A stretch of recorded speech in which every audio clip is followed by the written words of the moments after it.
Management নিয়ে যারা পড়াশোনা করেছেন এবং যারা প্রাইমারি ভাইবা পরীক্ষার প্রস্তুতি নিচ্ছেন, এই ভিডিওটি আপনাদের জন্য খুবই গুরুত্বপূর্ণ।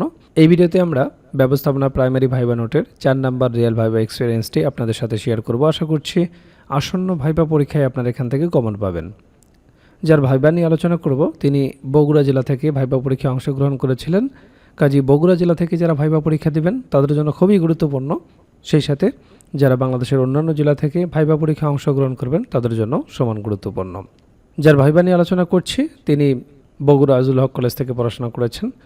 যেমনটি ছিল তার ভাইবা এক্সপিরিয়েন্স, প্রথমে হাতের লেখা এবং সার্টিফিকেট সব আগেই পরীক্ষা করা হয়েছে। ভাইবা বোর্ডে ডিসি স্যার এবং আরও দুজন ম্যাডাম ছিলেন।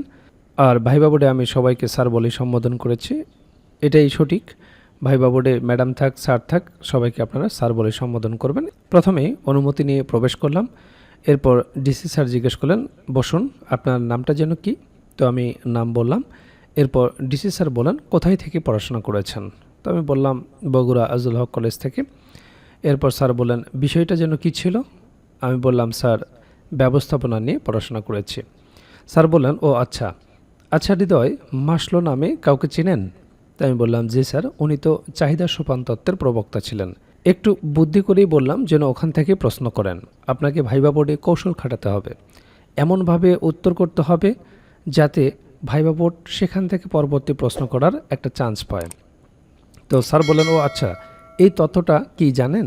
তো আমি বললাম, চাহিদা মানব জীবনের চিরন্তন সঙ্গী, আর এই চাহিদার সৃষ্টি অসীম অভাব থেকে। এই অসীম অভাব মেটানোর তাগিদেই মানুষ নিরন্তর সংগ্রাম করে চলে। সমাজের সর্বশ্রেণীর মানুষের চাহিদা পর্যবেক্ষণ করে প্রখ্যাত মনোবিজ্ঞানী এইচ মাসলো প্রেষণার ক্ষেত্রে একটি সর্বজনীন তত্ত্ব প্রদান করেছেন। এই তত্ত্বটিকেই মাসলোর চাহিদা সোপান তত্ত্ব বলে। স্যার বললেন, আচ্ছা হৃদয়, এটার সর্বোচ্চ স্তরটা কি জানুন? বললাম, জি স্যার, এটা হলো আত্মপূর্ণতার চাহিদা। ডিসি স্যার বললেন, এটার ইংরেজিটা বলতে পারবে? তো আমি সেলফ বলে 3 সেকেন্ড পর বললাম, দুঃখিত স্যার, মনে পড়ছে না। এরপর ডিসি স্যার নিজেই বলে দিলেন, সেলফ অ্যাকচুয়ালাইজেশন। তারপর পাশে থাকা ম্যাডামকে বললেন, ম্যাডাম প্রশ্ন করেন। তো ম্যাডাম তখন আমাকে বাংলার বেসিক থেকে প্রশ্ন করলেন যে কারক কয় প্রকার? তা আমি বললাম, ম্যাডাম কারক 5 প্রকার। ম্যাডাম বললেন, কি কি বলো তো? তো আমি বলতে বলতে দেখি 6টা। মৃদু হেসে বললাম, দুঃখিত ম্যাডাম, 6 প্রকার হবে।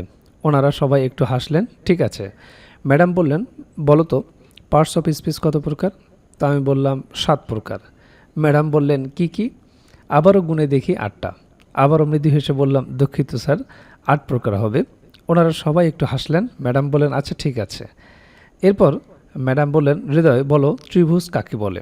আপনাকে বাংলার বেসিক থেকে জিজ্ঞেস করবে, বাংলার সাহিত্য থেকেও জিজ্ঞেস করতে পারে, বাংলার ব্যাকরণ থেকেও জিজ্ঞেস করতে পারে, গ্রামার অংশ থেকে জিজ্ঞেস করতে পারে, গণিতের বেসিক থেকে জিজ্ঞেস করতে পারে। তার প্রমাণগুলো আপনারা রিয়েল ভাইবাতেই দেখতে পাচ্ছেন। আর এই বিষয়গুলো নিয়েই আমরা কিন্তু প্রাইমারি ভাইবার জন্য কমপ্লিট একটা প্যাকেজ রেডি করেছি। ইতিমধ্যে অনেক ভাইবা প্রার্থী আমাদের কাছ থেকে নোটগুলো সংগ্রহ করেছেন, প্রস্তুতি শুরু করে দিয়েছেন। আপনারা যদি প্রস্তুতি না গুছিয়ে থাকেন, দ্রুতই আমাদের সাথে যোগাযোগ করে প্যাকেজটি সংগ্রহ করবেন। তো আমি বললাম, 3টি বাহু দ্বারা সীমাবদ্ধ ক্ষেত্রকে ত্রিভুজ বলে। ম্যাডাম বললাম, চতুর্ভুজ কাকে বলে? বললাম, 4টি বাহু দ্বারা সীমাবদ্ধ ক্ষেত্রকে চতুর্ভুজ বলে। ম্যাডাম বললেন, সামন্ত্রিক আর আয়তক্ষেত্রের মধ্যে একটি করে সাদৃশ্য এবং বৈসাদৃশ্য বলো। তো আমি সাদৃশ্য হিসেবে বললাম, সামন্ত্রিক এবং আয়তক্ষেত্রের বিপরীত 2টি বাহু পরস্পর সমান এবং সমান্তরাল। এবং বৈসাদৃশ্য হিসেবে একটি বললাম যে সামন্ত্রিকের কোনো কোণই সমকোণ নয়, কিন্তু আয়তক্ষেত্রের প্রত্যেকটি কোণ সমকোণ। ম্যাডাম বললেন, ভেরি গুড। মুক্তিযুদ্ধ সম্পর্কে কিছু জানো? আমি বললাম, জি স্যার। ম্যাডাম বললেন, কি জানো বলো তো? তো আমি 1952 ভাষা আন্দোলনকে মুক্তিযুদ্ধের পটভূমি হিসেব ধরে 1954, 1966, 1968, 1969, 1977 নির্বাচন পর্যন্ত বলতেই ডিসি স্যার বলল, রাজনীতি করেছো নাকি কলেজে? তো আমি মৃদু হেসে বললাম, না স্যার। ম্যাডাম দুজনেই প্রশংসা করে বলল, ছেলেটা ভালোই জানে। তো এরকম কমেন্টস ভাইবা বোর্ডে পাওয়া কিন্তু একটা ভাগ্যের ব্যাপার। এতে করে আপনি যে একটা সুন্দর ভাইবা দিলেন তার কিছু সিমটম প্রকাশ পায়। তো ম্যাডাম এবার জিজ্ঞেস করলেন, গান কবিতা কিছু পারো? তো আমি বললাম, জি স্যার। এখানে কিন্তু না বলার সুযোগ নেই, গান কবিতা ছড়া যে কোনো কিছু একটা আপনাকে পারফর্ম করতেই হবে। কাজেই পূর্ব থেকে সেভাবে প্রস্তুতি নিয়ে যাবেন। এরপর ম্যাডাম বললেন, শোনাও তো কিছু একটা। তো আমি বললাম, স্যার কি বলবো, গান না কবিতা? ম্যাডাম বললেন, যেটা ইচ্ছা। তো আমি পরে কুলি মজুর কবিতার কয়েক লাইন বলতেই সবাই বলল, ভালো হয়েছে, আসতে পারো। আমি ধন্যবাদ দিয়ে সালাম দিয়ে বের হয়ে এসে আস্তে করে দরজাটা লাগিয়ে দিলাম। তো আপনারা দেখলেন ভাইবা বোর্ডে কী ধরনের প্রশ্নগুলো জিজ্ঞেস করা হয়, কোন কোন বিষয় থেকে প্রশ্ন জিজ্ঞেস করা হয়। আর এই বিষয়গুলো নিয়েই আমরা তৈরি করেছি প্রাইমারি ভাইবার জন্য কমপ্লিট একটা প্যাকেজ, যে প্যাকেজে আপনার বিষয়ভিত্তিক ভাইবা প্রশ্নোত্তর থাকবে, একেবারে রিয়েল ভাইবার আলোকে বিষয়ভিত্তিক নোটটি তৈরি করা হয়েছে, যেখানে বিগত বছরে যে রিয়েল ভাইবাগুলো হয়েছে তার সুন্দরভাবে সমাধান করে দেওয়া হয়েছে। সেই রিয়েল ভাইবাগুলোও যদি আপনারা ভালো মতো দেখে যান, সেখান থেকেই বেশিরভাগ প্রশ্ন আপনারা কমন পেয়ে যাবেন। এছাড়াও আপনারা জানেন যে ডিপার্টমেন্টে আপনি ভাইবা দিতে যাবেন, সেই ডিপার্টমেন্ট সম্পর্কে অবশ্যই আপনাকে প্রশ্ন জিজ্ঞেস করতে পারে। তো সেই বিষয় সম্পর্কে একটা ভাইবা নোট থাকবে, প্রাইমারি সম্পর্কিত একটা ভাইবা নোট থাকবে। প্রাইমারি ভাইবাই অবশ্যই আপনাকে অনুবাদ জিজ্ঞেস করবে, অনুবাদের উপর একটা ভাইবা নোট থাকবে, যেগুলো প্র্যাকটিস করে গেলেই যথেষ্ট।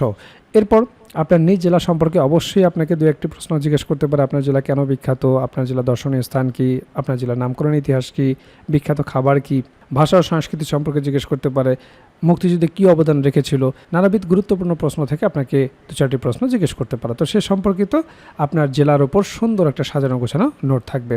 এছাড়াও 1947 থেকে শুরু করে বর্তমান সমসাময়িক পর্যন্ত গুরুত্বপূর্ণ বিষয়ের উপর যে সমস্ত প্রশ্নগুলো আপনাকে জিজ্ঞেস করতে পারে, সেই বিষয়গুলো নিয়ে সুন্দরভাবে সাজানো গোছানো একটা সাধারণ জ্ঞান ভাইবা নোট থাকবে।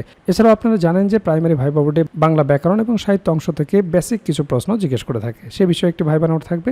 এছাড়াও গণিতের একটি বেসিক ভাইবা নোট থাকবে। আপনারা জানেন যে পাটিগণিত, বীজগণিত এবং জ্যামিতি অংশ থেকে কিছু বেসিক প্রশ্ন জিজ্ঞেস করা হয়।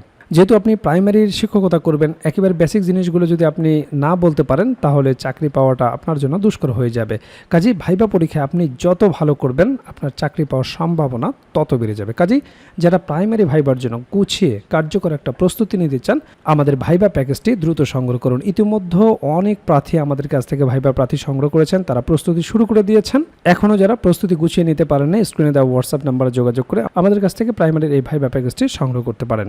প্যাকেজটি আপনারা দুইভাবে নিতে পারবেন, আপনারা হার্ড কপি নিতে পারবেন কুরিয়ারের মাধ্যমে, এছাড়াও পিডিএফ প্যাকেজ আপনারা নিতে পারবেন।